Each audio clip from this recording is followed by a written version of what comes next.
Good morning. My name is Lee Fife, Lieutenant Colonel, U.S. Army retired, and I'll be your MC for today's ceremonies. Welcome to the 243rd Independence Day celebration.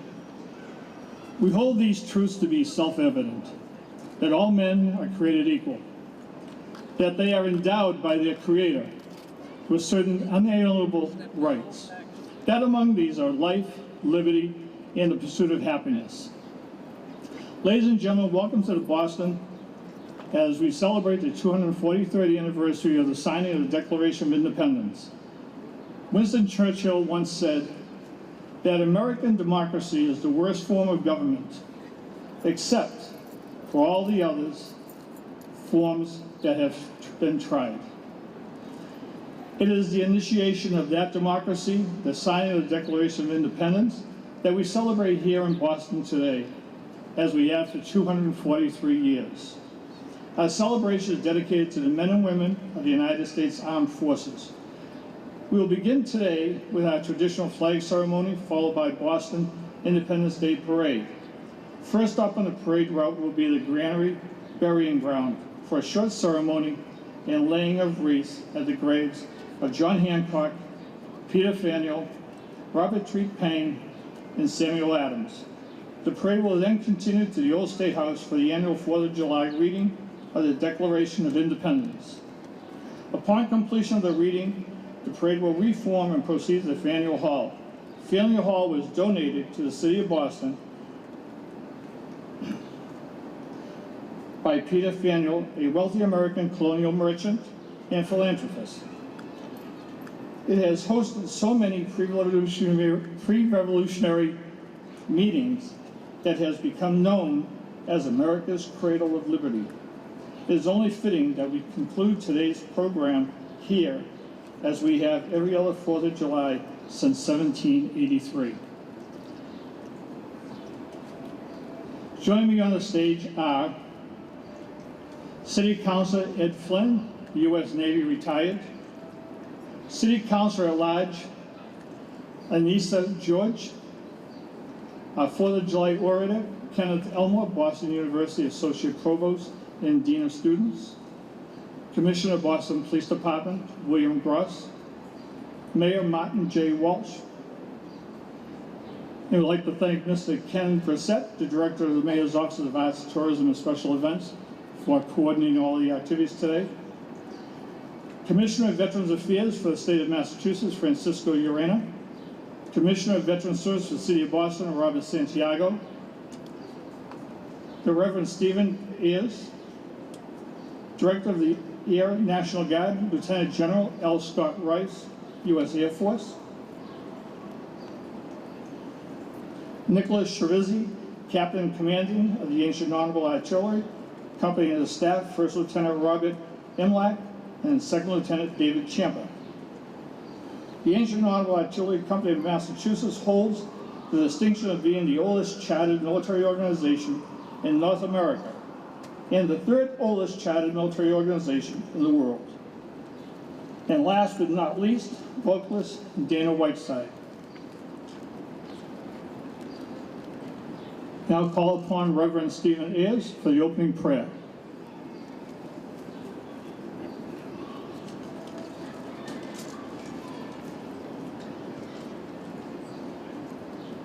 On behalf of the Old North Church, I want to wish you all a happy 4th of July. And I hope that you enjoy this beautiful city and the beautiful weather this weekend. Walk the Freedom Trail and remember all of those who risked their lives and sacrificed their lives for our freedom. Let us pray. Almighty God, we give you hearty thanks on this 243rd anniversary of our independence. For the men and women whose courage, vision, and dedication to freedom gave birth to a nation dedicated to liberty for all. We remember Bostonians Crispus Attucks, John, Abigail, and Sam Adams, James Otis, John Hancock, Joseph Warren, Paul Revere, and many other residents who risked and sometimes gave their lives on behalf of our nation. May we learn from their examples of courage the civic lessons we need to continue the pursuit of liberty and justice for all, both here and abroad. In a few short years, our nation will celebrate a major milestone, the 250th anniversary of our birth. May we, in the years leading up to that celebration, work to reunite a land that is divided over the meaning of freedom, justice, and prosperity. And may the lanterns that hung in my church's steeple and symbolize your blessings on the American aspiration to freedom light the path to a better future for all citizens of our nation and all peoples of the world. God bless America. Amen.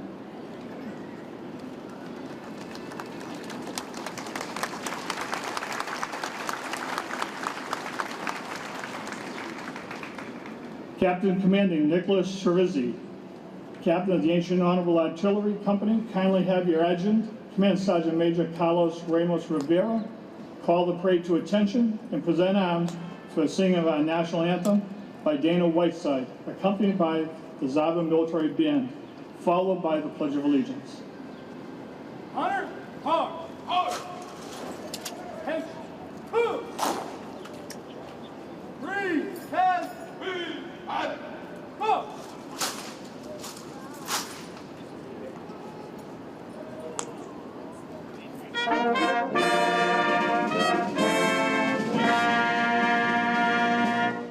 Oh, say, can you see by the dawn's early light what so proudly we hailed at the twilight's last gleaming, whose broad stripes and bright stars through the perilous fights o'er the rampart we watched were so gallantly streaming, and the rocket's red glare of bombs bursting in air gave proof through the night that our flag was still there.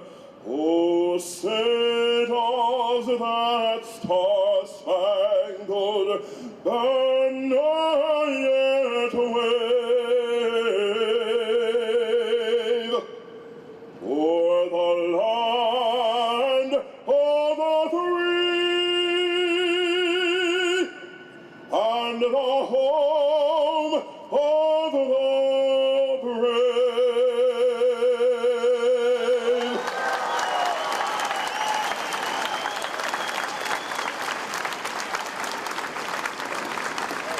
Thank you, Dana. It's now my privilege to introduce Lieutenant General L. Scott Rice, U.S. Air Force, for the Pledge of Allegiance. Thank you, Colonel. For those in uniform, remain covered and at present arms. For those of you not in uniform, if so inclined, please remove your cover, place your hand over your heart, and join me in saying the Pledge of Allegiance. I pledge allegiance to the United States.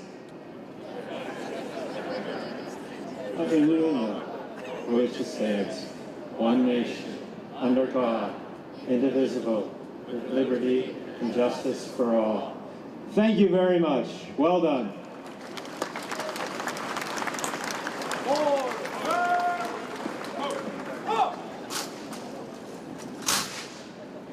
Right. Hey.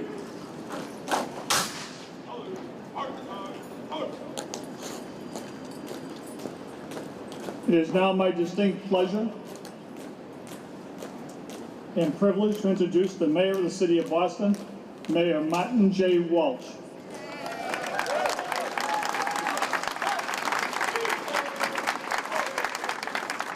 Thank you very much, Colonel, and thank you for being here today. I want to thank all of the Ancient Honorable that's with us today. General Scott Rice, thank you for coming back to Boston. We miss you here. I want to thank you, Dana Whiteside, amazing job, Reveneers. and the National Guard from Washington, D.C. How about we give the National Guard a nice round of applause? United States Air Force. On behalf of myself, City Councilor Nisa Sabi George, City Councilor Eddie Flynn, Commissioner William Gross, Veterans Affairs Commissioner Rob Santiago, we want to welcome you all here to City Hall Plaza for this beautiful July 4th day. I want us all to remember this important day for our country and what we have and the beauties that we have in our country and the freedoms we have in our country. I want to thank you for being here this morning. I started my morning off going to the U.S.'s Constitution and firing off a cannon. And I was told I could be possibly the first mayor of Boston ever to do that. And it was such an incredible opportunity to be on the Constitution, the oldest commissioned battleship in the United States of America, and it's stationed and built right here in the city of Boston. So it was a beautiful way to start the day. I want to thank you all for being here for this important parade. I want to God bless the city of Boston, and God bless the United States of America.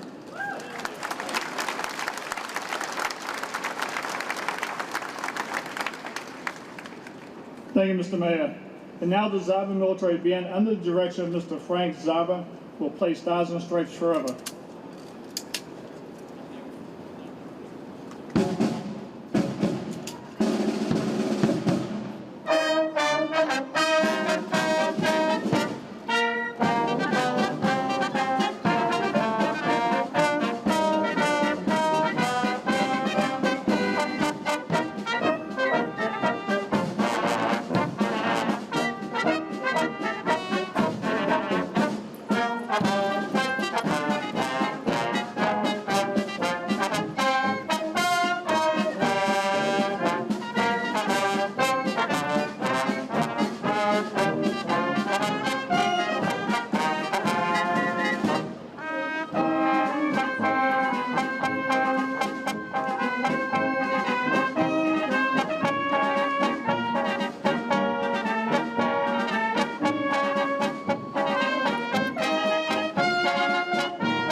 Thank you, Frank and the Zaba Band. Ladies and gentlemen, this concludes today's flag ceremony.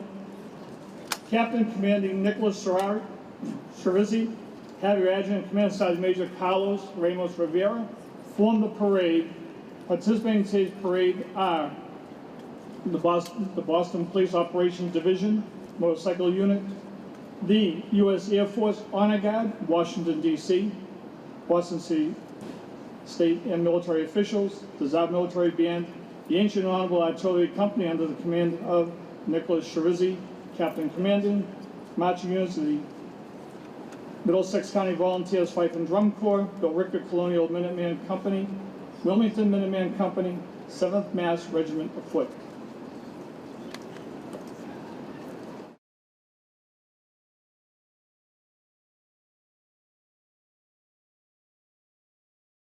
Welcome to the ceremony at the Old State House.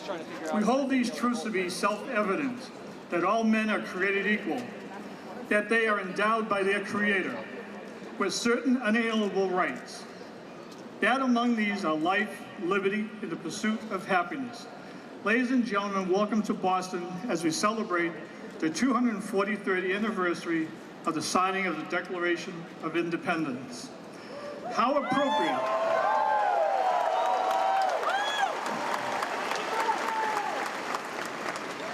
How appropriate that we are here today, just outside this building, on March 5th, 1770.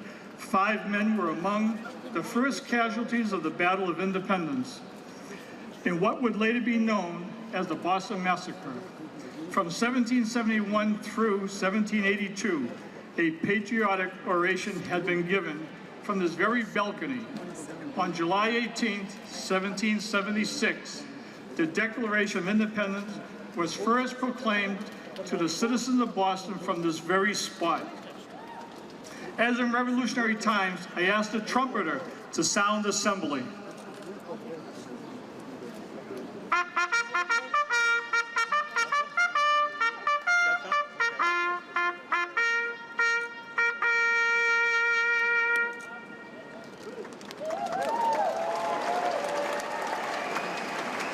Thank you. Ladies and gentlemen, let's welcome Lieutenant General L. Scott Rice, U.S. Air Force, who will lead us in the Pledge of Allegiance. Let's hope he gets it right this time. Thank you. Those in uniform, please stand at attention and render a salute. Those of you not in uniform so inclined, please remove your cover and place your hand over your heart and join me in the Pledge of Allegiance. I pledge allegiance to the flag of the United States of America and to the republic for which it stands, one nation, under God, indivisible, with liberty and justice for all. Thank you very much.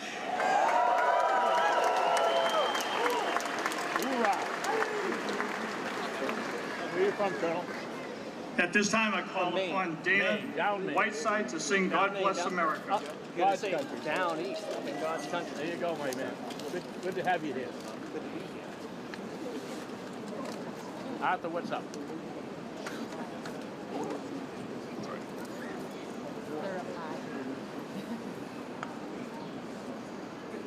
As the storm clouds gather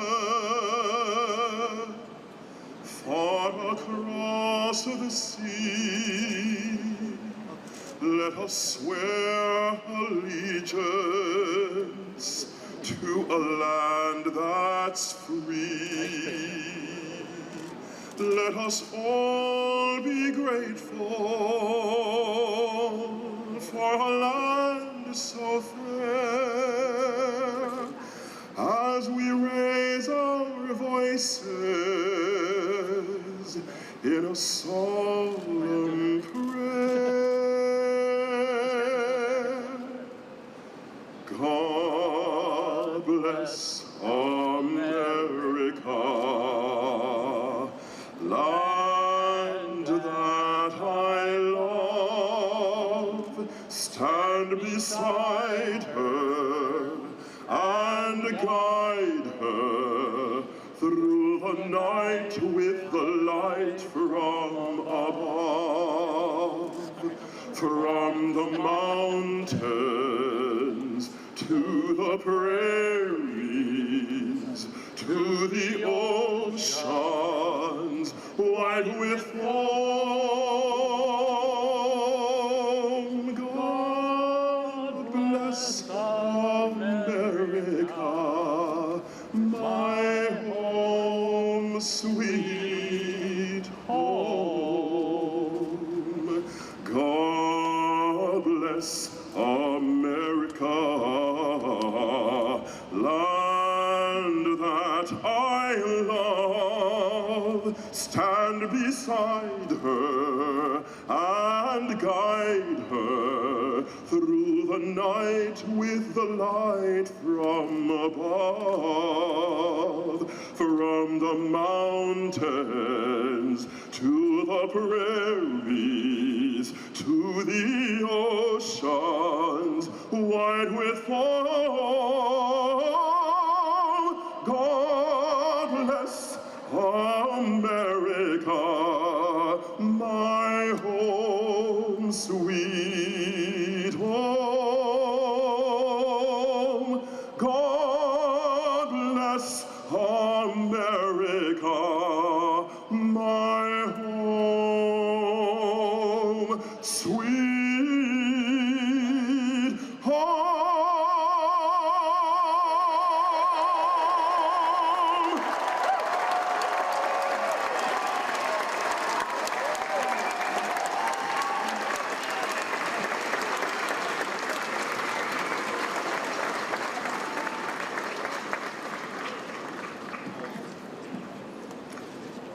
Ladies and gentlemen, Dana Whiteside.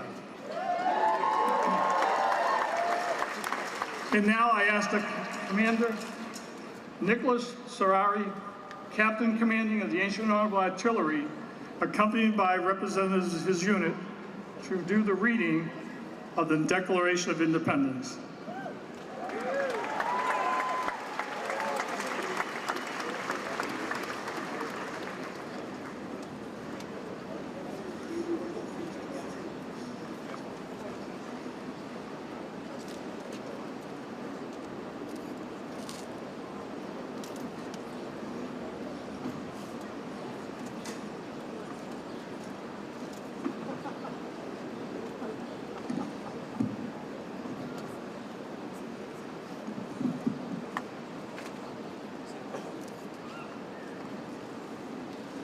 Good morning, everyone. Good morning. As Captain Commanding of the Ancient and Honorable Artillery Company, it is my great honor to deliver the Declaration of Independence to the people of Boston, as it has been done every year by the captain of this company for 243 years from this very location. The Declaration of Independence in Congress, July 4, 1776. The unanimous declaration of the 13 United States of America. When in the course of human events it becomes necessary for one people to dissolve the political bands which have connected them with another, and to assume among the powers of the earth the separate and equal station to which the laws of nature and of nature's God entitle them. A decent respect to the opinions of mankind requires that they should declare the causes which impel them to the separation. We hold these truths to be self-evident, that all men are created equal, that they are endowed by their Creator with certain inalienable rights, and that among these are life, liberty, and the pursuit of happiness. That to secure these rights, governments are instituted among men, deriving their just powers from the consent of the governed. That whenever any form of government becomes destructive of these ends, it is the right of the people to alter or to abolish it, and to institute new government, laying its foundation on such principles and organizing its powers in such form as to them shall seem most likely to affect their safety and happiness. Prudence indeed will dictate that governments long established should not be changed for light and transient causes, and accordingly, all experience hath shown that mankind are more disposed to suffer, while evils are sufferable, than to right themselves by abolishing the forms which they are accustomed. But when a long train of abuses and usurpations, pursuing invariably the same object, evinces a design to reduce them under despotism, it is their duty to throw off such government and to provide new guards for their future security. Such has been the patient sufferance of these colonies, and such is now the necessity which constrains them to alter their former systems of government. The history of the present King of Great Britain is a history of repeated injuries and usurpations, all having in direct object the establishment of an absolute tyranny over these states. To prove this, let the facts be submitted to a candid world. He has refused his assent to laws the most wholesome and necessary for the public good. He has forbidden his governors to pass laws immediate and pressing importance unless suspended in their operation till his assent should be attained. And when so suspended, he has utterly neglected to attend to them. He has refused to pass other laws for accommodation of large districts of people, unless those people would relinquish the right of representation in the legislature, a right inestimable to them and formidable to tyrants only. He has called together legislative bodies in places unusual, uncomfortable, and distant from the depository of their public records for the sole purpose of fatiguing them into compliance with his measures. He has dissolved representative houses repeatedly for opposing with manly firmness his invasions on the rights of the people. He has refused for a long time, after such dissolutions, to cause others to be elected, whereby the legislative powers incapable of annihilation have returned to the people at large for their exercise, the state remaining in the meantime exposed to all of dangers of invasion from without and convulsions from within. He has endeavored to prevent the population of these states, for that purpose, obstructing the laws of naturalization of foreigners, refusing to pass others to encourage migrations hither, and raising the conditions for new appropriations of land. He has obstructed the administration of justice by refusing his assent to laws for establishing judiciary powers. He has made judges dependent upon his will alone for the tenure of their offices and the amount and payment of their salaries. He has erected a multitude of new offices and sent hither swarms of officers to harass our people and eat out their substance. He has kept among us, in times of peace, standing armies without the consent of our legislatures. He has combined with others to subject us to jurisdiction foreign to our Constitution and unacknowledged by our laws, giving assent to their acts of pretended legislation, for quartering large bodies of armed troops among us, for protecting them by mock jury from punishment by murders which they should commit on the inhabitants of these states, for cutting off trade with all parts of the world, for imposing taxes without our consent, for depriving us, in many cases, of the benefits of trial by jury, for transporting us beyond seas to be tried for pretended offenses, for abolishing the free system of English laws in the neighboring province, establishing therein an arbitrary government, and enlarging its boundaries so as to render it at once an example and fit instrument for introducing the same absolute rule in these colonies, for taking away our charters, abolishing our most valuable laws, and altering fundamentally the forms of our government, for suspending our own legislatures and declaring themselves invested with power to legislate for us in all cases whatsoever. He has abdicated government here by declaring us out of his protection and waging war against us. He has plundered our seas, ravaged our coasts, burnt our towns, and destroyed the lives of our people. He is at this time transporting large armies of foreign mercenaries to complete the works of death, desolation, and tyranny, already begun by circumstances of cruelty and perfidy, scarcely paralyzed in the most barbarous ages, and totally unworthy the head of a civilized nation. He's constrained our fellow citizens taken captive on the high seas to bear arms against their country, to become the executioners of their friends and brethren, or to fall themselves by their hands. He has excited domestic insurrections among us, and has endeavored to bring on the inhabitants of the frontiers the merciless Indian savages whose known rule of warfare is an undistinguished destruction of all ages, sexes, and conditions. In every stage of these oppressions, we have petitioned for redress in the most humble terms. Our repeated petitions have been answered only by repeated injury. A prince whose character is thus marked by every act which may define a tyrant is unfit to be the ruler of a free people. Nor have we been wanting in intentions to our British brethren. We have warned them from time to time of our attempts by the legislature to extend an unwarrantable jurisdiction over them. We have reminded them of the circumstances of our emigration and settlement here. We've appealed to their native justice and magnanimity, and we have conjured them by the ties of our common kindred to disavow these usurpations, which would inevitably interrupt our connections and our correspondence. They, too, have been deaf to the voice of justice and consanguinity. We must therefore acquiesce in the necessity which denounces our separation and hold them, as we hold the rest of mankind, enemies in war, in peace, friends. We therefore, the representatives of the United States of America, in General Congress, assembled, appealing to the Supreme Judge of the world for the rectitude of our intentions, do, in the name and by the authority of the good people of these colonies, solemnly publish and declare that these united colonies are, and of right ought to be, free and independent states, that they are absolved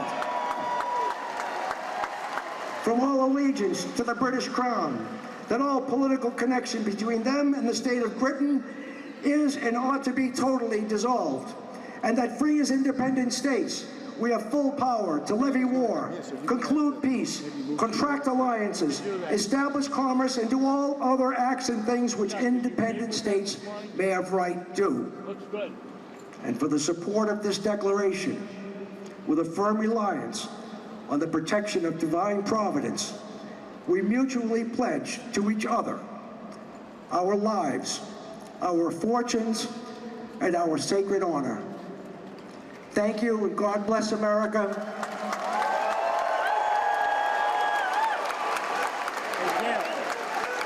Have a safe and happy Independence Day. Thank you.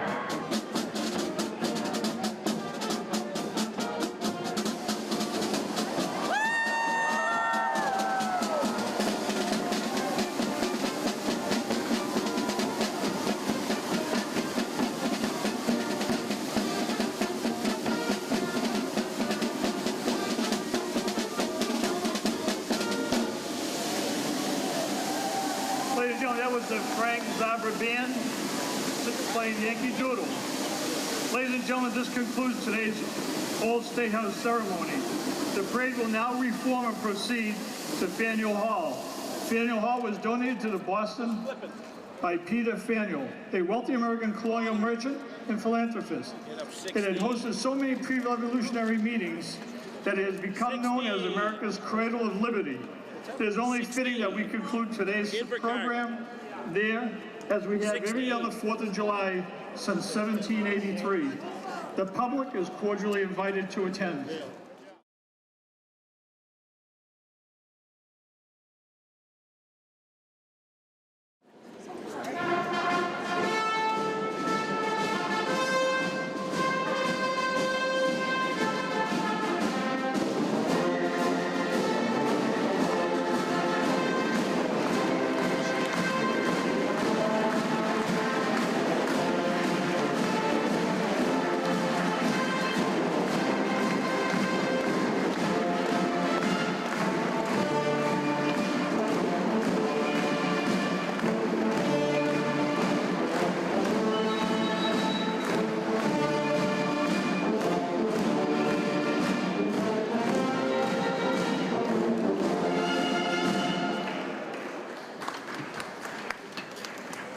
Once again, ladies and gentlemen, welcome to the historic Faneuil Hall. Faneuil Hall was donated to the city of Boston by Peter Faneuil, a wealthy American colonial merchant and philanthropist. It had hosted so many pre-revolutionary meetings that it has become known as America's Cradle of Liberty. It is only fitting that we conclude today's program here, as we have every other 4th of July since 1783. For 235 years.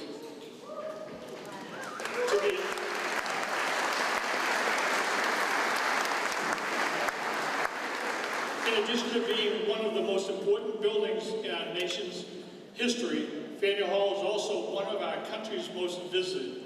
Certainly its place in history is second to none, but its popularity can also be credited to be combined with efforts of the City of Boston, National Park Services, and of course, the Freedom Trail Foundation. Joining me on the stage are Commissioner of Veteran Services, City of Boston, Commissioner Santiago.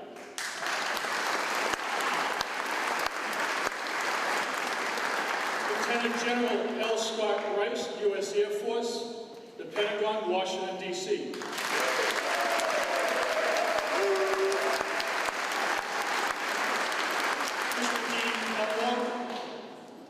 City of Boston Mayor Martin J. Walsh.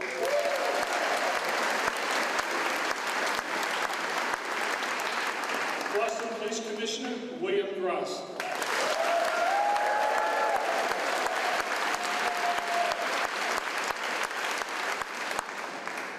Nicholas Sharizzi, Captain Commanding Ancient and Honorable Artillery.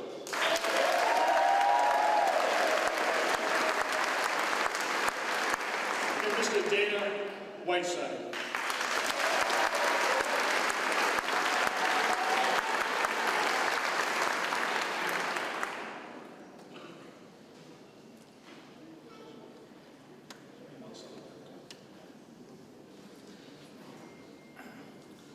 Ladies and gentlemen, if you're not already doing so, please stand. And gentlemen, kindly remove your headgear as our vocalist, Mr. Whiteside, honors America's 243rd birthday with the singing of our national anthem.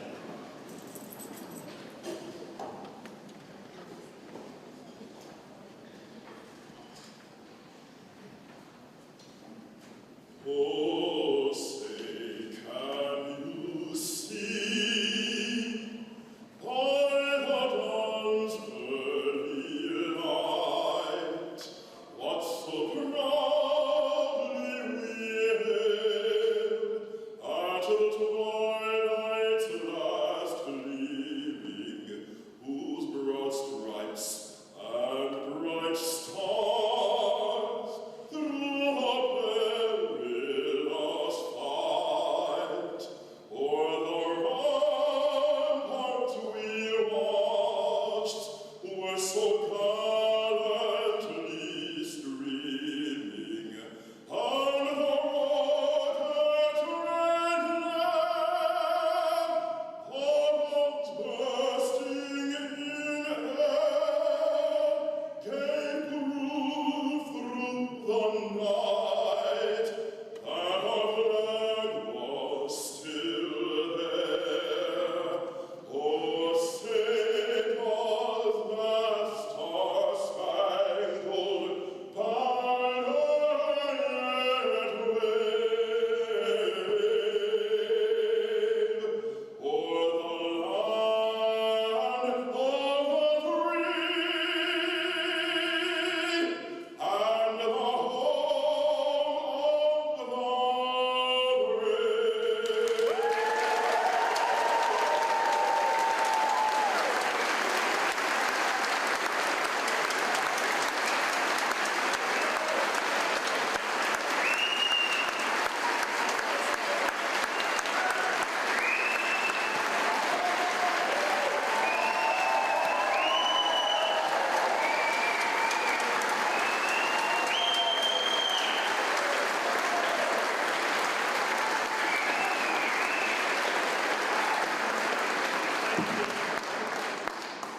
Thank you, Dan. Please remain standing, please.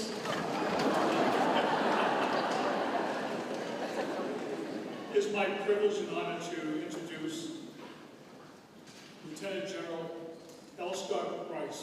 But before he leads you in the Pledge of Allegiance, Lieutenant General Rice is the Director of the Air National Guard, the Pentagon, Washington, D.C. He is responsible for formulating, developing, and coordinating all policies, plans, and programs affecting more than 105,500 guards and members and civilians in more than 90 wings, 175 geographically separated units across 213 locations throughout 50 states, the District of Columbia, Puerto Rico, Guam, and the Virgin Islands. General Rice was commissioned in 1980 through the Reserve Officer Training Corps at Rensselaer Polytech Institute, Troy, New York, and graduated from undergraduate pilot training at Reese Air Force Base, Texas, in 1982. He is a command pilot with more than 4,300 hours in the F-111 and the A-10. Before assuming his current position, General Rice served as the Adjutant General and Commander of the Massachusetts Air National Guard. Once again, it's my pleasure to introduce to you Lieutenant General L. Scott Rice, U.S. Air Force.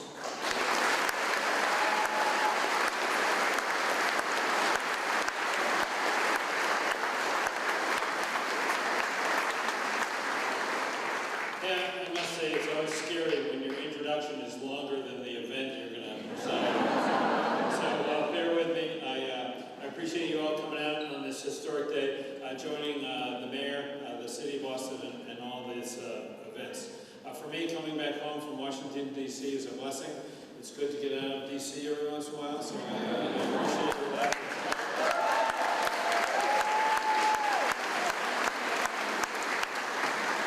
I'm joined by my lovely wife, and we're a resident of Southampton, Massachusetts, so it's great to be here with you. Okay, so if you'd be so kind, as you're standing, to remove your cover, if you have that on, and place your hand over your heart, and join me in saying the Pledge of Allegiance to our flag. I pledge allegiance to the flag of the United States of America and to the republic for which it stands, one nation, under God, indivisible, with liberty and justice for all. Thank you.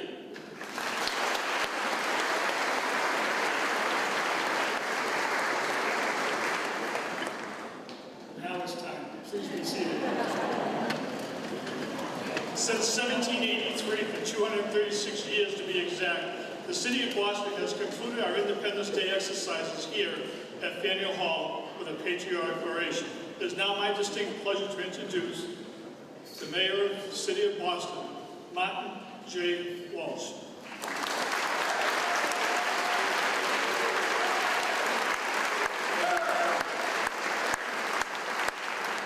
Thank you, Colonel. I want to thank Dana Whiteside and the Zarma Military Band for the beautiful rendition of our national anthem. To Lieutenant General L. Scott Rice, thank you for being with us here today. And to your wife, thank you for being with us as well today. To all the veterans in the room and service members and all the military families, thank you for your dedication and service to the United States.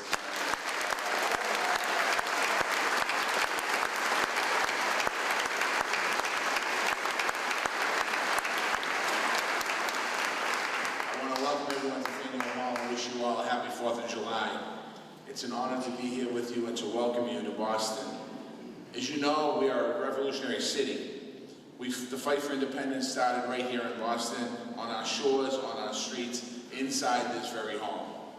Today, that revolutionary spirit is still going very strong in our city. It's inspiring the work that we do every day, making Boston a welcoming city for all. We're opening our doors for people coming here to seek a better life for their families. We're creating good jobs and creating solid pathways into the middle class. We're building housing opportunities so that everyone can call Boston their home. We're strengthening our schools so every child in the city can get a high-quality education. And we're attracting top talent from all across the United States and all across the globe. We're making Boston a place where everyone can succeed, no matter where you come from. In a city where 28% of our people are immigrants, including my mother, we are celebrating diversity every single way we can. We're showing what a proud city of immigrants looks like and what we can achieve when we open our arms to the world. America needs Boston's example because in 2019, it's a very difficult time to be an immigrant. Our country is divided and the rights and liberties of immigrants are being attacked. We must speak out against these injustices, wherever they are, whatever we see in our neighborhoods, at our country's border. It's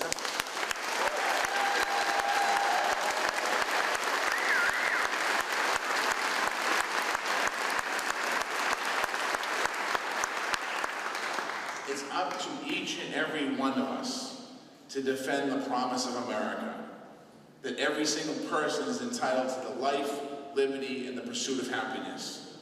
That's what cities across America are doing, and that's what we're doing here in the city of Boston, and that's what we can all do in our daily lives.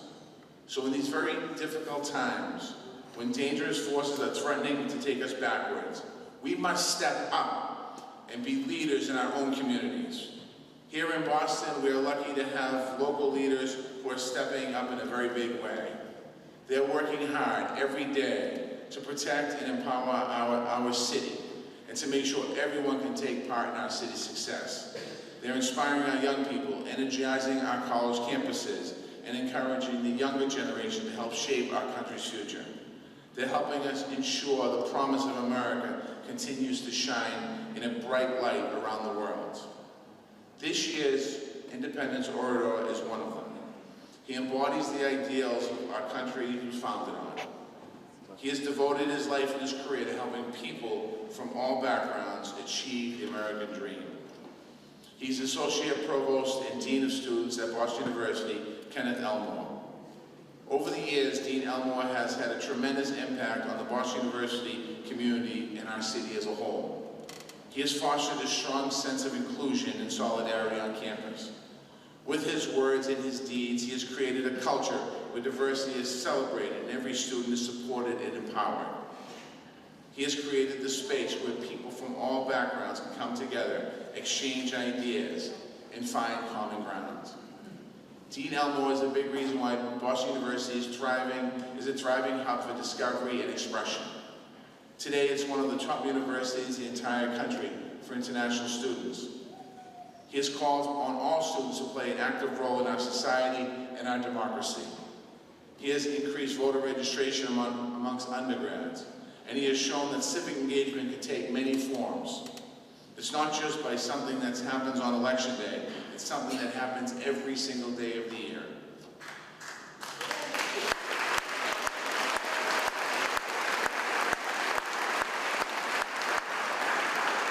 He has inspired countless students to discover what they want to contribute to society. He's encouraged them by trying new things and embracing life. He tells them, do what you love and give back that way. A message our young people need to hear.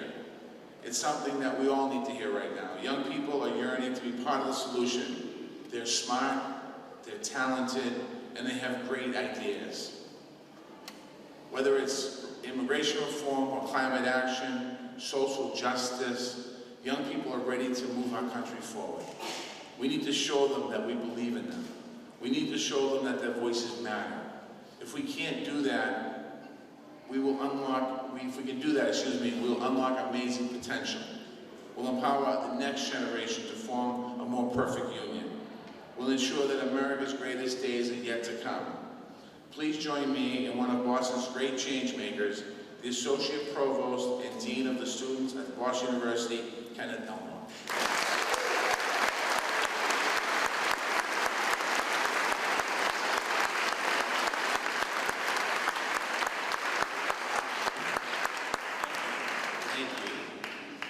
Thank you, Mayor.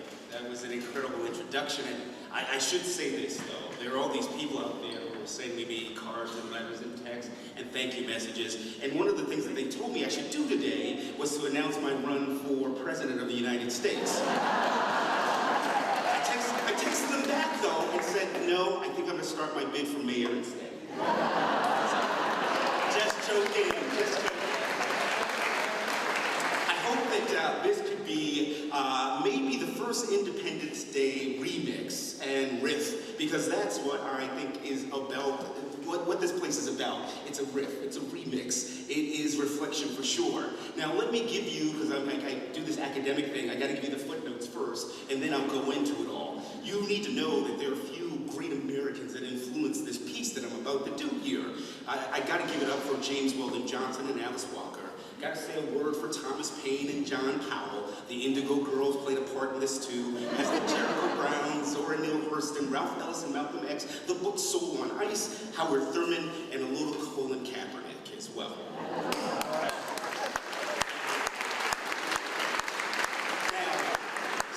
Wonder also plays a role as well. Stevie Wonder had this great song, and I was listening to some Stevie this morning, and I figured I should kind of put it in here. And he talks about the country and how the country was made. And in one of his songs, he says, now I know that the birthday of a nation is a time when a country celebrates, but let's remember, as our hand touches our heart, remember, we all played a part in America to help these banners wave. And so I definitely want to make sure we give some thanks and shout outs to a number of us as we touch our hearts and we think about this day and what it might be about. Certainly Colonel Faneuil, it was fantastic to meet you today. He's a rookie at this and he's been doing a fantastic job. Thank you. And you know, we often forget the Zara military band. I mean, they have been doing this wonderful piece here, and Dana White as well. I'm still crying, Dana, from what we just heard. I'm overwhelmed, and I'm overwhelmed because we forget that sometimes rhythm and beat had to play an important role in freedom and independence as well, and we don't give it enough credit. What we've heard this band do, what we have heard Dana do, is a real prayer for the nation. Thank you, man, too.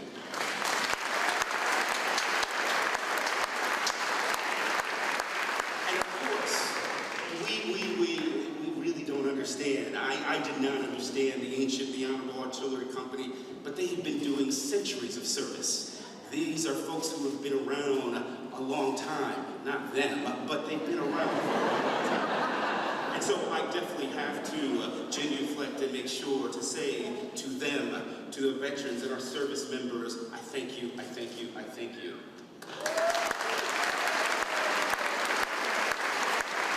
And even more so, we need to thank their families for the sacrifices that they make to make sure that it's possible.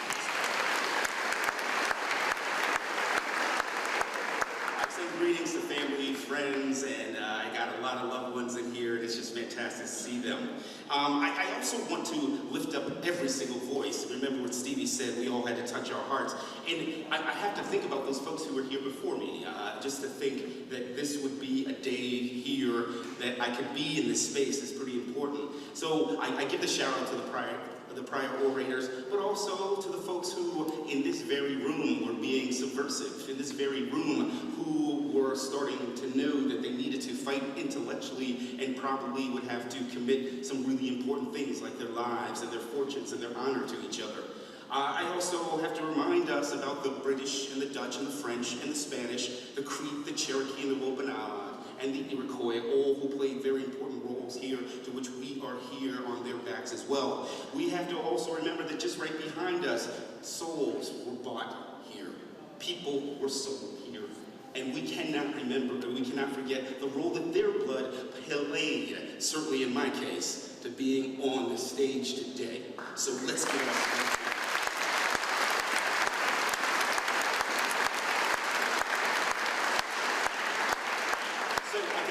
I am a New Yorker, and you know, in true Boston fashion, I will probably be buried here, and I've lived here practically all my life, and the folks in Boston will probably say, yeah, but he wasn't from around here. which is why I could never be the mayor of Boston, so the mayor has nothing to worry about, right? But what I love about this place, being the New Yorker, I love the incredible trash talk that happens in this place. And we just heard the Constitution of the United States being read. That is the primordial piece of trash talk that you can imagine. I mean, you just read that thing. It is baller, man. They are saying we are throwing it down right now. It is going to be the way that we're going to go, where people will be free. And they said that to a king, right? They said that to somebody who had an armada. They said that to people who had guns. They said, I dare you. And so we started this. I love that. As a New Yorker, I'm envious that we started this right here. And let's think about here. Here wasn't just in this room. It was on that commons. It was in neighborhoods. It was in bars. It was in restaurants. It was around kitchen tables. And that here is really important. Think about Massachusetts. Sure, we've had our troubles. We've had our tyranny of good as well. But you know, the notions that we could think about who could love who here, who could marry who, the notions that we could say, we're going to have a fight about whether or not people can be free or not, the notion that we were these rogues, I love that. We're these rogues. We're these people who said, no, we got to do this a little bit different. Now, the people in Virginia think otherwise, but not true. But that's an important sort of piece. These rogues are still here. We are rogues, and we are people who have treaded a path through blood and slaughter to be here, to stand a course to last where the gleam of a good star is also cast. That's who we are. This is a rogue city, in a rogue state, in a fast-becoming rogue nation. And you think about this upcoming election. Now, the Constitution talks about convulsions within. We're about to have convulsions within. We're about to have an election cycle that I dare say, I will predict, is probably going to be some of the hardest, most vitriolic, some of the most incredibly racist, misogynistic, and terrible sorts of things we may face. And so it is going to require us to tread new paths through blood and slaughter. Hopefully not with each other. Now is the time for us to not just feel like we got to take a knee, but to do what it takes to be able to do the good work of this place. Time for us to get in fighting weight. And when I say fighting weight, I don't mean a fight. It's time for us to be the active souls that Emerson would call upon us to be, and to activate our souls. It's time for us to get our civic workout on, the civic workout. And we're going to have to do that because we're going to have to be faced with that. I know that I am trying to make sure that that's the case. And I keep asking myself these basic questions. Am I ready? You know, are we ready for this? You know, can I look at issues beyond my own self? That's the important piece. Sure, I want to make sure that I'm acknowledged, that I'm recognized, and that my family, and that I can live in the way that I need to live, but I also got to think about other folk. You know, when they first started this, of course they didn't think about everybody, but they at least said the individuals have to do something to think about the collective. Again, looking at Constitution, they talk about how we will pledge ourselves to each other, our lives, our honor, and our fortunes to each other. Not just for the cause, but for the whole. And that's an important piece. So I found myself asking, am I able to look at real human migration and what the effects of it are? Now, I love the mayor and all because we are really thinking about that here, certainly here in Boston and Massachusetts. Can I think about what it means to pay for what I want for us all? Am I thinking about the need for all of us, and not just me, to be physically well, for us to be financially well in this society, and we have this real esoteric thing that we all want: purpose, communities, neighborhoods. Can I look at issues beyond myself and think about the education of somebody else's child, and also somebody else's child's future, other than my own? Can I look beyond these issues myself and do things like make sure that I vote, that I pay my taxes, that I volunteer and do jury duty when I'm supposed to? Can I make sure that I'm supporting my civic institutions like churches and temples and mosques and journalism and community centers? Can I make a commitment that I'm going to be informed? And do I have something I can defend? Do I know where I stand? And do I know when I've got to stand? Those are important sort of things. Am I ready? And are you ready? The civic workout is going to be really important during this upcoming election. It will require us to tread the new paths through the blood of the slaughters, to ultimately have the faith that the dark past has taught us. I hope that what we can do is to be able to come together, and we may disagree, but we've at least got to be able to confront each other as human stories. We've got to engage facts with rigor and critically. We have got to be courageous as well as knowledgeable, and we have to get ourselves some momentum in this country for not only learning, but for loving as well. Now, Alice Walker offers this meditation for me that I'd like to share because I think this is the America that I want, and it describes so much of what my life has been about. Here's what dear Alice Walker says. She says, in my development as a human being, I have been, it seems to me, extremely blessed, even while I was complaining. Wherever I've knocked, a door's open. Wherever I've wandered, a path has appeared. I've been helped, supported, encouraged, and nurtured by people of all races, creeds, colors, and dreams, and I have, to the best of my ability, returned this help, this support, this encouragement and nurture. This receiving, returning, or passing on has been one of the most amazing, joyous, and continuous experiences in my life. That's America. That's what America should be about. That we help each other, we look after each other, we argue with each other, we struggle with each other. Now there's this dude, Thomas Paine. He was a good remix master way back in the day, and I think he caught it really well. He reminded folks in Common Sense, as he talked about the birthday of a new world, he said, we have it in our power to begin the world over again. We have it in our power to begin the world over again. And I think he's absolutely right about that. Now's the time for us to think about how we will begin this country anew again. What I love about the 4th of July is it gives us a chance to get a do-over. It gives us a chance to start again, at least with each other. And we need that push. I hope that the old guard we don't put our hands up. I don't like to think of the old guard, but I'm the old guard. I hope we don't put our hands up and walk away and say, I already did my fight. I've done my piece. No, we gotta stay in this game. And I hope the new guard will be the new guard. I'm willing to lead from behind, but you gotta lead. That's an important piece. Remember, we're still here. We're still here, still roguish and more beautiful than ever. I say this to end it all. A good colleague of mine and a dear mentor, George Houston Bass, would always say, may joy, beauty, and kindness be with you day after night, night after day. May joy walk beside you, let kindness guide you, and may beauty surround you. And may you always say to friends, to strangers and kinfolk that you meet along the way, let the supreme judge of the world bless you every single day. A blessing, a blessing. Congratulations, we're here, and And let's be here. I'll see you out there. All the best to you. Thank you.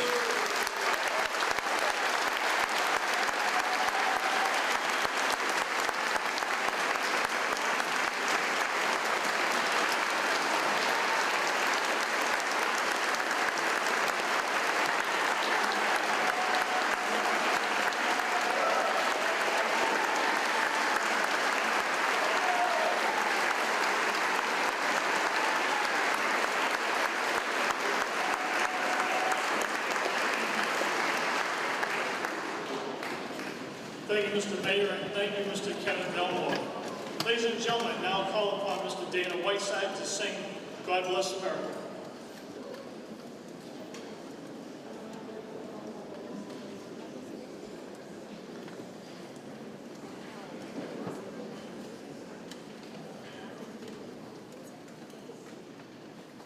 As the storm clouds gather far across the sea, let us swear allegiance to a land that's free. Let us all be grateful for a land so fair, as we lift our voices in a solemn prayer.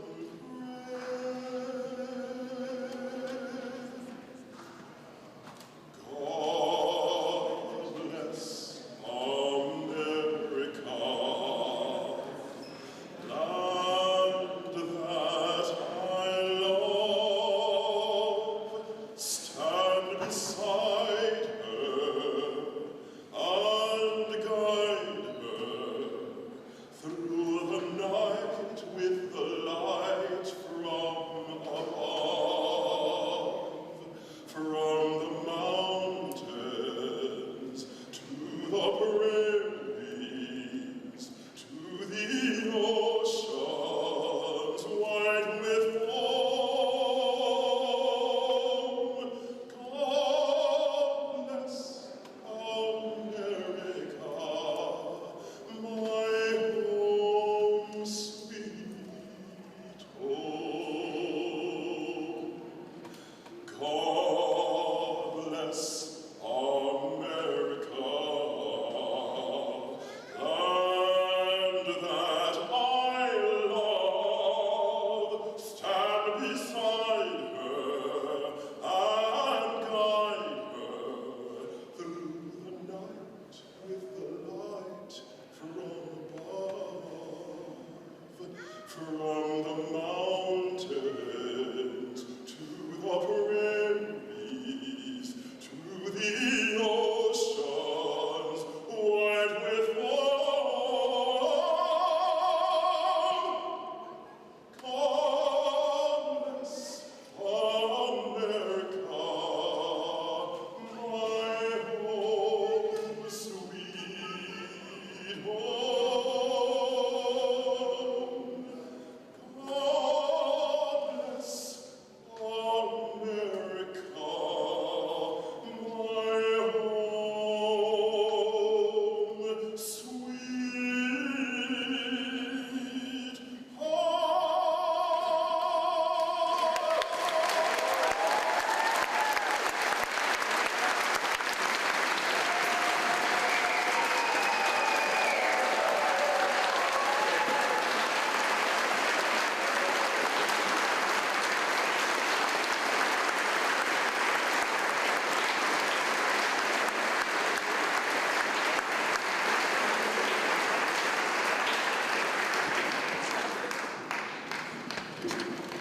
Please be seated. Now wonderful. You stay and listen to that voice all day long.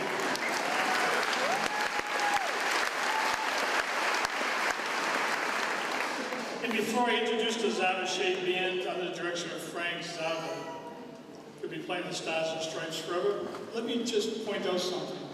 Frank Zava got married on the 4th of July. He got married after he came and attended this ceremony.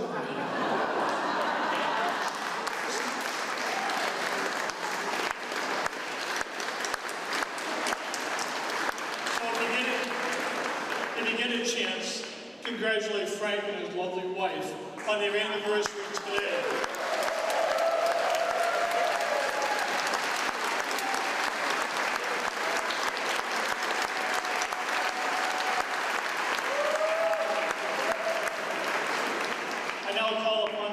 Shade Band under the direction of Mr. Frank Zava to play the Stars and Stripes Forever.